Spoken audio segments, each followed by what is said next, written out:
ფიქრობ ამან პუტინს ბევრი რამ მისცა და მჯერა რომ ასეც იყო. ეს რომ სამხრივი შეხვედრა ყოფილიყო, ჩვენ გარკვეულ შედეგს მივაღწევდით, რადგან პუტინს ძალიან სურდა შეერთებული შტატების პრეზიდენტ ტრამპთან შეხვედრა.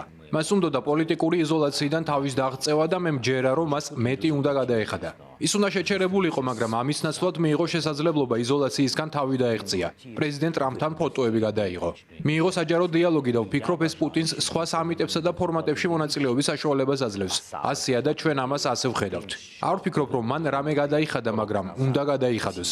პირველ რიგში იმიტომ რომ მან დაიწყო ომი და მეორეც იმიტომ რომ ცდილობს იზოლაციიდან გამოსავლის პოვნას.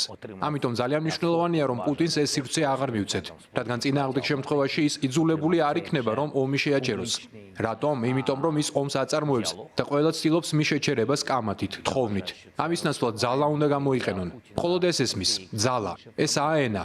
ესაა ის ენა, რომელიც ესმის. ის ბევრ ენაზე ვერ საუბრობს, მაგრამ ძალის ენა ისევე ესმის, როგორც რუსული. გესმით? მისი მშობლიური ენაა. ჩვენ ძალიან ვთხოვთ ჩვენს მეგობრებს, ევროპისა და ამერიკის შეერთებული შტატების ქვეყნებს, რომ გააკეთონ ეს, აჩვენონ ძალა. დიახ, ისინი იღებენ ისეთ ნაბიჯებს, როგორიცაა მაგალითად სანქციები, მაგრამ მეტი უნდა გაკეთდეს და უფრო სწრაფად.